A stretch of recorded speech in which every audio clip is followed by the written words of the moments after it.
Mga kaganapan ngayon sa NAIA para sa mga uuwi sa Pilipinas, lalong-lalo na sa mga kababayan nating OFW. Unang-una sa lahat, gusto ko munang batiin ang lahat ng Merry Christmas. Sa mga natatakot dahil nga e-gate or biometric immigration e-gates na ginagamit sa NAIA, pero sa mga hindi marunong at sa mga gusto pa rin ng passport stamp, ay bukas pa rin ang manual immigration counter. Pag sa assistance po sa mga e-gates, meron po tayong mga naka-standby na personnel for assistance sa e-gates.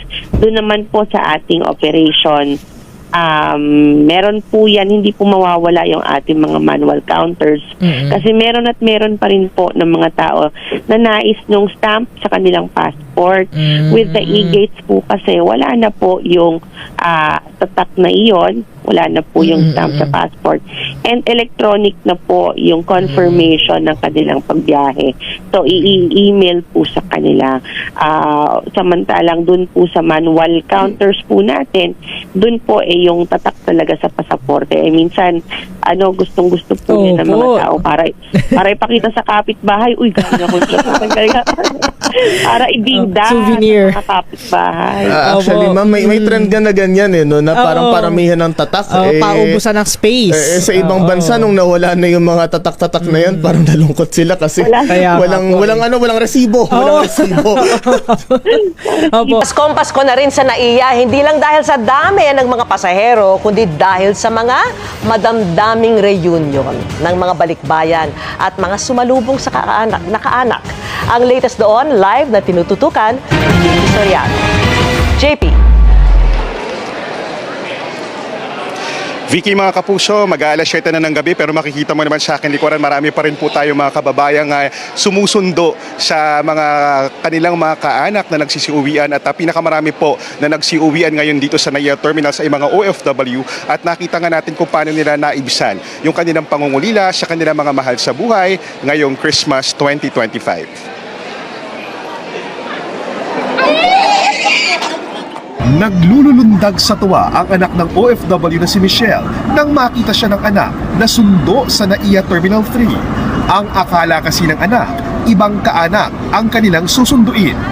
Ang alam niya po, lola niya, yung darating. Kaya tinanong, where's ate? Masayang-masaya talaga, priceless. Halos maghapong walang patita mga akapal, pagmamano, at iyakan. Nang muling makita ang mga anak, asawa at kapatid. Thank you, Lord! Ang mister ni Jennifer, 3 taon na sa Saudi Arabia at ilang beses nang naudlot ang pagbabalik bayan. Kaya Christmas miracle anya ang makapili ang asawa.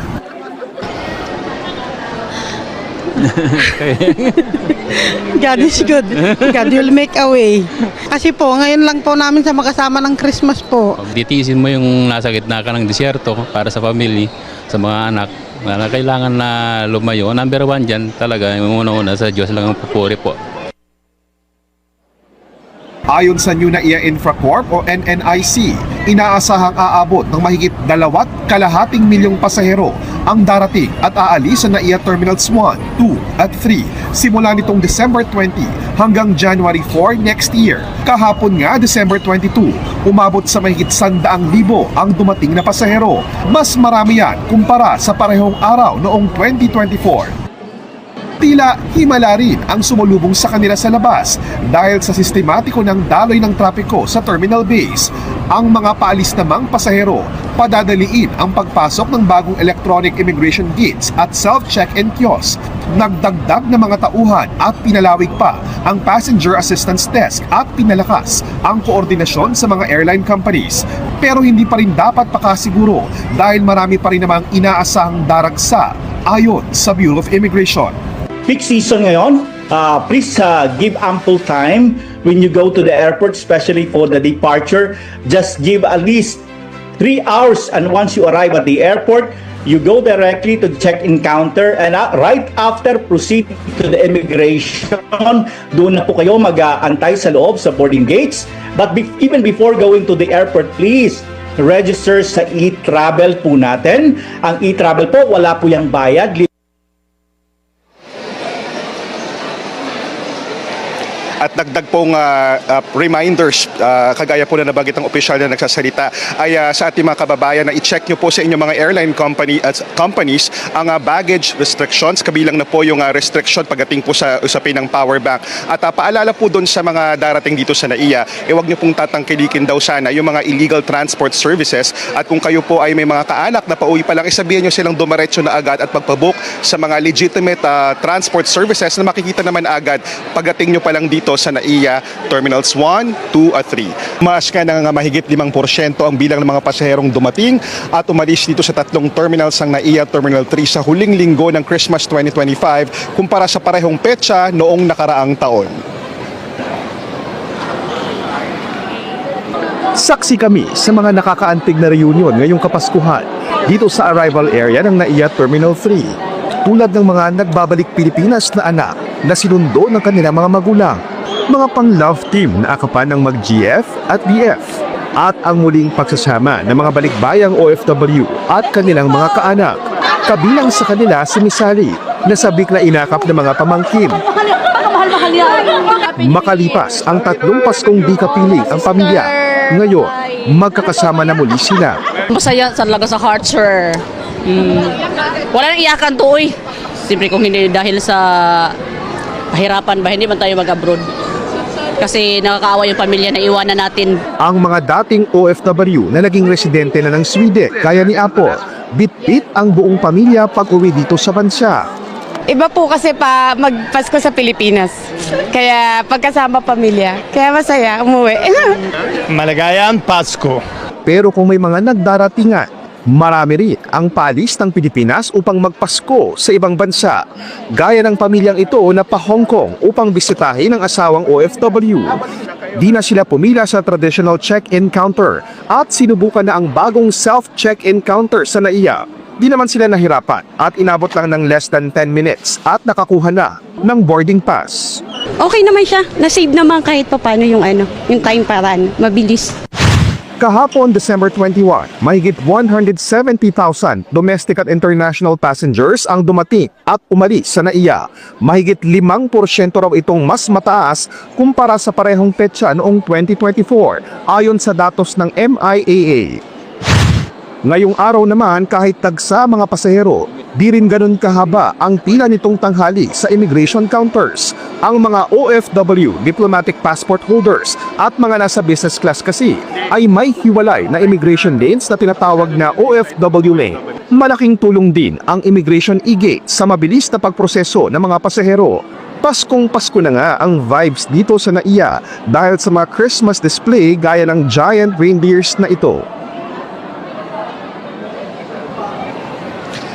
Vicky, nakikita nyo yung live na kuha natin sa immigration e-gates kung saan tinatap na lang ng mga pasahero ang kanilang boarding pass. Hindi na po ito mano-manong chinecheck ng mga security guard, saka sila pipila sa loob ng immigration. Sa ngayon, medyo mahaba na yung queue o yung pila sa immigration kumpara nung kaninang tanghali. Muli pong paalala ng MIAA sa publiko, kung kayo po ay may flight bukas o sa mga susunod na araw, i-check po sa inyong mga airline company, klaruhin ko anong mga pwedeng dalhin at bawal dalhin dahil lagi iba-iba po minsan ang mga patakaran sa ibang paliparan sa ibang bansa. Guys, kahit busy na kayo sa pag-asikasong pauwi sa Pilipinas dahil nga magpapasko, wag niyo pa rin kalimutan magdala ng kompletong dokumento pauwi sa Pilipinas at pabalik sa ibang bansa.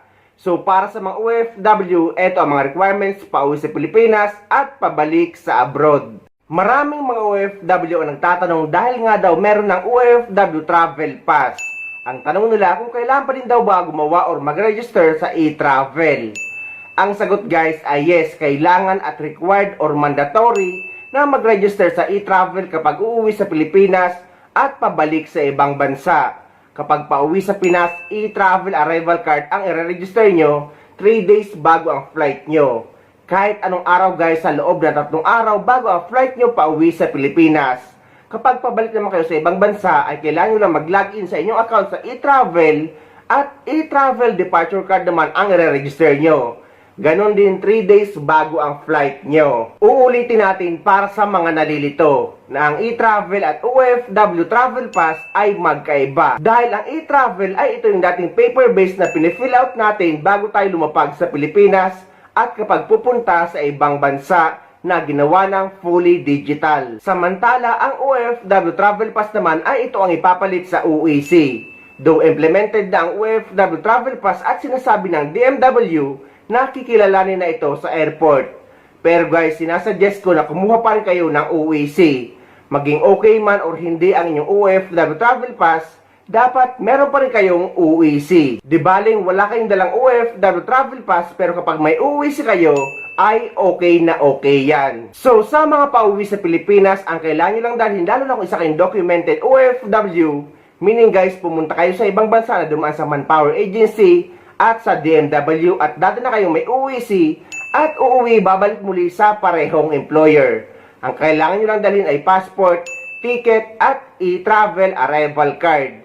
Hindi nyo na kailangan ng panibagong Polo verified contract dahil pwede kayong magkapag-acquire ng UEC exemption sa PAPSBAM account nyo dahil nga meron na kayong record sa DMW. Pero guys, sinasuggest ko na lagi nyo dadalhin ay yung latest printed contract. Yung bagong kontrata na galing sa inyong employer. At yung lumang contract verification na pina-verify nyo sa Polo dati kung available pa just in case man hanapin ito sa immigration. Pero guys, hindi naman ito madalas hinahanap sa immigration dahil kapag may UEC kayo, ay wala naman ding problema. Pero mas maigi na pa siguro na dala nyo lagi ang inyong bagong kontrata kapag uuwi kayo sa Pilipinas para sa inyong bakasyon. Ngunit para naman sa mga OFW na lumipat ng kumpanya or nag-change employer, nag-change job site or lumipat ng ibang bansa, pati yung mga nag-change ng company name kahit pareho pa rin ng owner, mga nag-change position, at yung mga babae na napalitan ng apelyido sa visa, passport at kontrata. At yung mga OFW na galing sa visitor visa na nag-employment visa sa ibang bansa. Kailangan nyo guys at required kayo mapaverify sa Polo Office sa bansa kung saan kayo nagtatrabaho para makakuha kayo ng updated UEC sa Pilipinas. Dahil kapag wala kayong dalang Polo verified contract kapag umuwi kayo sa Pilipinas, ay posibleng hindi na kayo makabalik. Sa mga pabalik naman sa ibang bansa para sa mga documented OFW, ito ang mga kailangan nyo. Number 1, ang inyong e-travel departure card, passport, ticket, UEC, visa. Dito naman sa United Arab Emirates guys, ang visa natin dito ay ang Emirates ID na natin. Yun ang ipapakita nyo sa immigration. At yung last ay OWA membership. Hindi naman ito madalas hinahanap sa immigration guys, pero lagi ko sinasuggest na dapat mag-renew kayo ng inyong OWA membership kada 2 taon.